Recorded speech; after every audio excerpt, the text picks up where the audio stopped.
Pasti sama kayak si Luka-Luka gitu, bedanya adjustable aja tanknya seperti apa. Dia bawa Glue, bawa Lancelot ya. Berarti junglernya bakal assassin lawan assassin. Kalau RRQ mereka mau bawa magic damage.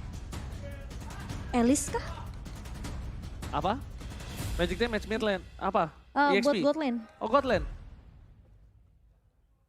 Aku sih menurut aku lebih ke arah hero-hero marksman, tetap marksman sih. Marksman ya? Mereka butuh antisipasi kalau Albertnya nggak Moskov perform. Moskov. Atau dia mau main Beatrix, kalau dia mau main Beatrix lagi. Tapi Moskov tuh punya space jauh loh. Iya. Terhadap itu. Ini Melissa. Oh iya, Sekalian. Melissa juga oke Ini sih. Melissa. Oh dia bawa Irithel, oke.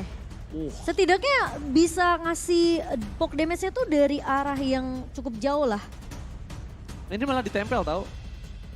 Semakin dekat ini sama si Pasha-nya kayaknya menurut aku. Justru dia coba tumbangin Parsianya dulu ya. Mencoba mendekat. Oh deh. Tapi kalau ngelihat dari efek sisi Gig cukup banyak loh. Cukup banyak ya. Iya. Tapi harusnya sih Gig kuat banget di team fight yang sekarang ya. Harusnya dia team fight-nya kuat. Mereka bawa Glue, bawa Lancelot. Lancelotnya pasti Lancelot tank kan? Jadi Iya. Kari sama Farsianya ini punya space yang banyak. Glue sama Kaja bakal main untuk dive in. Alright, apakah kutukan Geek Fam kali ini akan pecah? Atau bahkan tidak ada kutukan yang terpecahkan dan masih berseason-season berlanjut? Ini dia, kesempatan terakhir Geek Fam memecahkan kutukan mereka. Yang di rumah jangan lupa di-share, jangan lupa dukung tim favorit kalian karena di MPL Arena juga mendukung tim favoritnya masing-masing. Jangan mau kalah dengan yang di rumah ramenya. MPL Arena, mana tepuk tangannya? Inilah game penentu apakah Geek mereka mampu untuk mendapatkan satu kemenangan dari RRQ yang sejauh ini dari season 4 mereka belum bisa dapetin hal tersebut. Atau justru RRQ masih menahan Geek yang sekarang meskipun kita tahu mereka udah stepping up banget di season yang ke-11 kali ini. Tapi Albert dan juga dari Janna QT memainkan assassin yang sama sebenarnya, namun dengan build yang berbeda. Dari Albert akan lebih bermain agresif, tentunya dengan beberapa physical damage yang dimiliki oleh Albert. Dan bahkan kalau kita ngelihat Janna QT di sini bakal lebih memainkan gimana caranya sustain team fight untuk Geek Slate. Mereka punya Glue yang bisa untuk mencuri ke area belakang, apalagi dengan Divine Judgment yang bisa meng-cancel satu buah rebound manipulation untuk seorang Rainbow.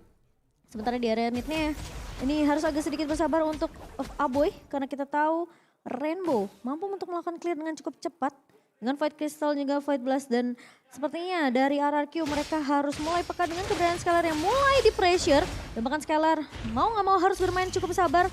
Potensi dari Baloyski memang belum punya level 4, belum ada Divine Judgment untuk menarik Scalar, tapi poke damage yang akan diprioritaskan untuk Geek Slate. Dan mau nggak mau Finn harus ngelakuin babysit ke area bawah, sementara Kadera udah melihat hal tersebut. Dan Albert kali ini udah punya Cutthroat dan bahkan masuk Finn-nya dengan satu buah Tyrant Defense yang langsung di follow up dengan sangat amat baik untuk Albert. Menjadi first blood by Samsung Galaxy S23 diamankan oleh RRQ.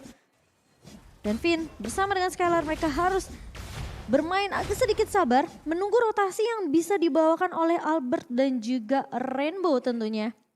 Karena Baloyski ini mereka bermain yang cukup berani untuk mendapatkan inisiasi, sementara Turtle Camp by Samsung Galaxy S23 Series 5G sudah mulai muncul di menit kita yang kedua. Turtle pertama yang harusnya bisa diamankan oleh pemain-pemain dari Geek Slate tanpa adanya kontes yang bisa dilakukan oleh RRQ karena Albert lebih memprioritaskan untuk mendapatkan purple lane, sementara Baloy akan dipukul mundur dengan satu buah Void Crystal dari seorang Rainbow. Lagi-lagi Turtle yang mungkin bisa diperhitungkan kembali oleh tim RRQ. Kalau misalnya ini Turtle yang mahal dari awal, sedikit demi sedikit mereka dilepaskan, tapi Divine Judgment telah didapatkan. Tapi lihat apa tempat sana, Cutthroat gagal berhasil mendapatkan siapapun. Di bottom lane, pasukan dari RRQ gagal berhasil mendapatkan satu point kill pun. Dan nampaknya reward manipulation dibuka, dipasang begitu saja. Dibalas dengan satu buff Feneris dan bahkan Rainbow yang harus keluar bersama dengan resource yang dia miliki. Flickernya pun sampai mau tidak dikeluarkan. Iya, harus sih daripada terpick off ya dari seorang Rainbow sendiri dengan mungkin area of effect yang cukup besar dari Aboy di sini. Tentunya dari segi high ground akan dimenangkan oleh Geek Slate. Sementara dari Lemon bersama dengan Albert mencoba untuk menumbangkan Luke di sini. Cutthroat sudah mulai connect. Luka, dan ternyata Lemon masih memaksakan satu buah point kill dari bottom lane. Juga akan ada point kill yang tertukar. Satu sama. mirroring saja. Walaupun sesungguhnya yang lebih unggul adalah RRQ dengan adanya EXP lain tumbangan. Tapi Skylar, where are you going? Skylar mencoba untuk melakukan baiting. Berhasil mendapatkan 1 buah point kill tapi tidak adil ditukar dengan seorang diri dari Skylar. Gold lanernya. Dan bahkan Vader Aspect membuat Chana Kitty kali ini lebih pede untuk bisa masuk ke dalam pasukan dari RRQ. Iya. Terlalu memaksakan sedikit ya skirmish dari Skylar. Karena mungkin dia tahu rotasi dari Albert udah mulai berjalan ke area bawah. Cuma posisi dari Skylar ini udah low banget dan agak sedikit jadi rugi buat RRQ. Karena yang awalnya mereka berhasil untuk numbangin Luke ditukar sama Finn itu sebenarnya udah dipegang sama RRQ. Cuma ketika Skylarnya tumbang, Albert cuma bisa dapetin 1 pemain dan Kaderanya tadi masih bisa mundur. Albert masih mau lebih, lihat menuju ke arah Chana Kitty. Dia tahun terus. Chana Kitty ini agak cukup berbahaya, dia permainan Lancelot yang benar-benar luar biasa. Objektif on point gaming yang dia dapatkan. Tapi Albert gak bakal bisa masuk, defense judgment berada di garis depan. Belum ada informasi telah diberikan. Albert membuka posisinya, tapi Chana Kitty gagal berhasil menamankan. Turtle yang kemudian diamankan oleh Albert. 1 point kill didapatkan oleh pasukan dari Geeksland. Tidak ada pertukaran sama sekali, bahkan Skylar akan menjadi korban selanjutnya. Look at a boy with potential. Kalau dia berhasil mendapatkan double kill. Dan Lemon. Where are you going, Lemon? Gak bisa bertahan. Kadera tersalah because dari bottom lane. Kadera menjadi korban yang harus didapatkan oleh seorang Albert dari Turtle. Kali ini Albert berhasil mendapatkan Kadera. Di sini di mana 2 dari English Dance berhasil mendapatkan potensial Geeksland. Sedangkan 1 point kill lagi-lagi diamankan Albert. 2 kali solo pick off yang didapatkan sangat mahal dari seorang Albert. Iya, tapi kelihatan targeting dari Geeksland mereka lebih berfokus numbangin Skylar. Siapapun yang bisa untuk mengincar ke arah Skylar pasti bakal di follow up oleh pemain-pemain dari Geeksland. Bahkan ini harusnya menjadi satu momentum untuk Albert. Kalau dia cukup free, harusnya dia bisa untuk melumat pemain-pemain dari Geeksland. Tapi ya minusnya itu, mereka akan kehilangan Skylar di waktu yang cukup cepat. Bahkan dengan adanya 1 buah Curse of Crow dari seorang Aboy di sini. Yang ngebuat seorang Skylar mampu untuk terstun. Dan bahkan Luke, dia bakal 1v1 dengan Lemon saja. Reds gagal didapatkan, Flicker berhasil membuat Balesti bertahan hidup. Tapi lihat real wall manipulation.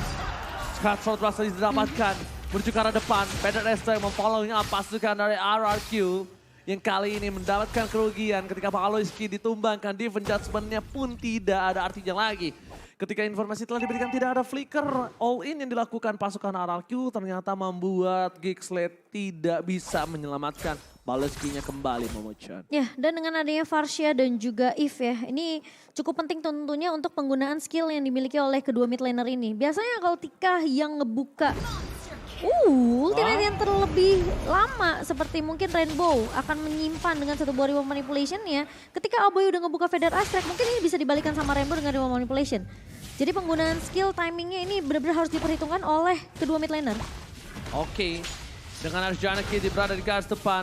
Vital Russian Black Card! Bahkan Gatling didapatkan retribusi dari 1 point from Chana Kitty. Membuat 1 buah cindera mata dari para pasukan RRQ.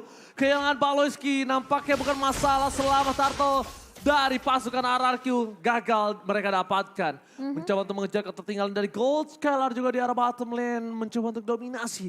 Tapi again and again Profesor KB udah bilang objektif gaming, perebutan objektif. Power of retribution dari seorang Albert ini mungkin udah harus diperhitungkan. Karena beberapa kali gagal berhasil mendapatkan di saat momen-momen tertentu. Dan jika tidak ada perubahan atau mungkin power of retribution-nya kali ini sedang tidak pede. Ada baiknya langsung ada di judgment. Lemon hilang terlumat begitu saja. Sebelum menyelesaikan apa yang aku bicarakan ternyata di arah top lane sana. Ada 1 buah point kill yang didapatkan. Chana Kitty nggak bisa bertahan kembali. Dia memilih untuk mundur dibandingkan harus memaksakan mempertahankan turret di arah bottom lane. Nah tadi maksud aku kalau misalnya dari segi kepedean untuk retributionnya tidak ada, ada baiknya Ganyang. Ganyang terlebih dahulu. Karena lihat Albert, Cutthroat yang didapatkan, 1 buah point kill, terlalu fast hang. Tidak bisa diselamatkan kembali, Pawlowski akan menjadi korban kedua. Tapi lihat Skylar di depan sana mencoba untuk melakukan cutting. Sandwich gaming yang dilakukan Skylar masih belum efektif karena Skylar tidak memiliki damage. Sedangkan Luka, where are you going? Luka terlalu dive in, Luka tidak boleh jumawa. Kita tahu Luka sulit untuk ditumbangkan, bahkan split belum dikeluarkan sama sekali sama dirinya. Iya, dan bahkan nggak ada cover yang bisa dilakukan oleh Geeksled karena pemain-pemain dari RQ mereka lebih siap untuk memukul mundur pemain dari Geeksled. Tapi ya kalau ngomongin masalah retribution yang akan kita bahas sebelum adanya emblem kali ini dengan satu buah emblem yang cukup berbeda dari kedua. Oke, Tyler Rush is on point. Banget coba dipaksa, Ben Azteca bisa menyelamatkan posisi dari seorang Albert. Masih mau lebih. Betapa sakitnya Katsura yang dimiliki. Kadera pun gak bisa bertahan. Flicker pun tidak sempat digunakan. Albert sang bayi alien mengamuk kali ini. Dan ingat ya, Albert ini bawa high and dry. Jadi kalau untuk 1v1 situationnya akan lebih sakit untuk Albert.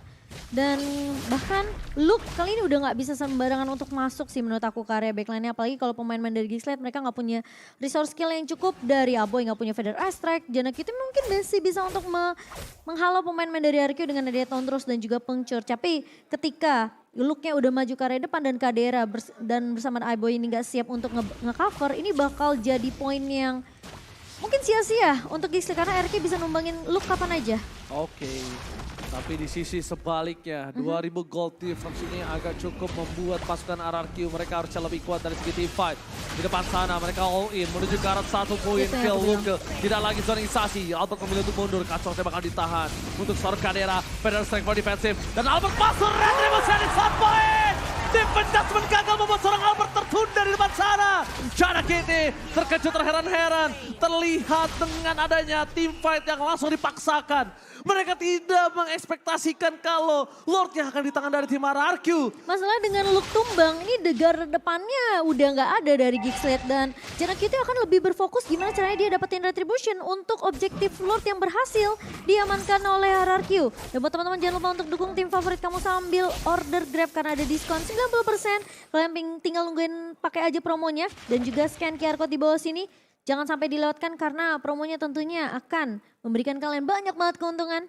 Dan yang pastinya kalau kita ngomongin retribution memang kita harus mengakui Albert tidak setajam dari season-season sebelumnya untuk power of retribution. Dan bahkan gak bisa dipungkiri dia terkadang suka untuk kehilangan beberapa objektif yang cukup penting. Tapi dengan adanya pressure yang diberikan oleh RRQ di sini Janak Kitty jadi mulai insecure, mulai overthinking. Apakah dia memang harus dapetin satu buah retribution 6 poin atau dia harus menang fight-nya? Janak Kitty jadi pilihan utama dari seorang Albert. Mundur ke arah belakang. Skating saja yang dilakukan, agak super minion bergerak di arah mid lane.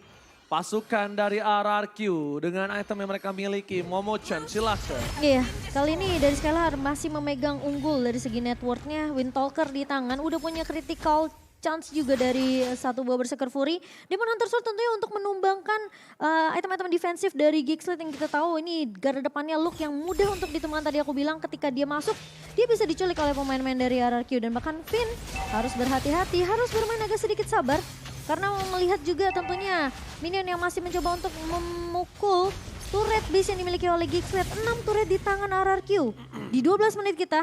Tapi ingat kalau dibawa ke arah late game, Kadera ini punya potensi yang luar biasa untuk ngebalikin keadaannya. Dengan gold differences yang sebenarnya by UBS Gold ini masih dipegang oleh RRQ sebanyak 5.000. Tapi kalau kita ngelihat Skylar yang saat ini sulit banget sebenarnya untuk digapai oleh pemain-pemain dari Geeksled. Ini justru mungkin menurut aku itu yang harus dimaksimalkan oleh RRQ. Kasih space yang cukup banyak ke arah Skylar, Albert bakal berfokus mungkin ke arah backline, ke arah Aboy dan juga Kadera. Sehingga tim fight-nya bakal kepisah. Luke soalnya bakal dive in masuk ke area belakang untuk nyari Skylar ya. Oke, kalau melihat adanya pasukan Geeksled ini sebenarnya agak kepecah fokus Momo-chan.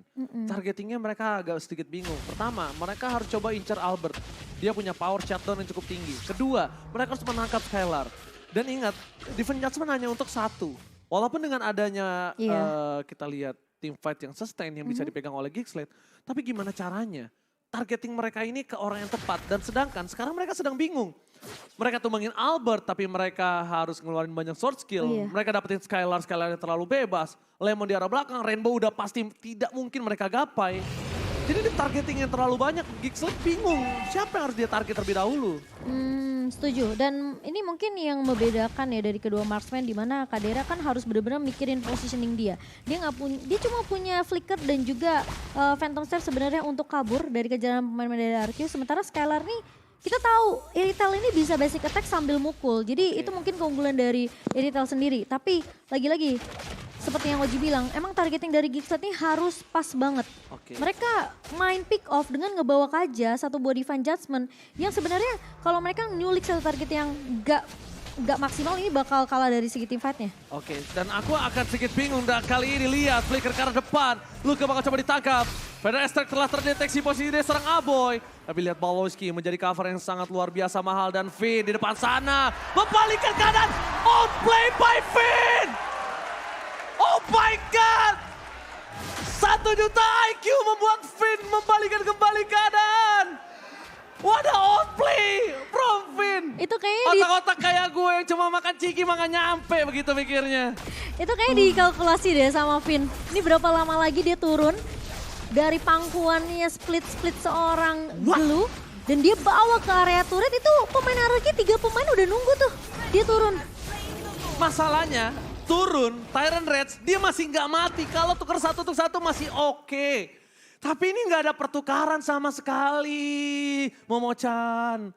Ya itulah yang membedakan kita dengan pro player ya. Semua udah dikalkulasi dan bahkan RRQ mereka berhasil untuk mendapatkan objektif Lord by Samsung Galaxy S23 tanpa ada kontes yang bisa dilakukan oleh Gigsled. Karena lagi-lagi yang seperti aku bilang, ketika looknya tumbang ini garda depannya udah pasti nggak bakalan strong. Kecuali mereka memang bawa game ini ke arah late game. JNKT udah punya banyak banget item yang bisa kita lihat by Dunia Games.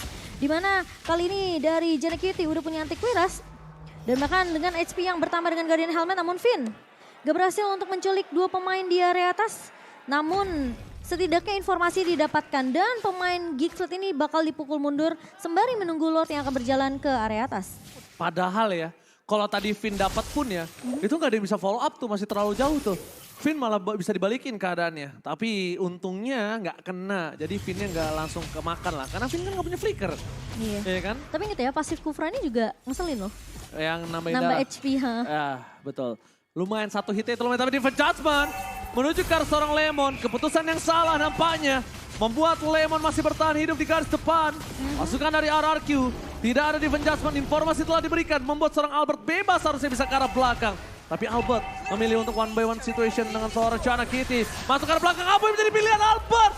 Bisa-bisanya dia masuk ke dalam tanpa adanya purple buff. Dan Finn terbelakang di garis depan sana dan harus menjadi korban selanjutnya. Lemon memberikan badan dan dirinya. Pasukan dari RRQ mereka agak sedikit miss move.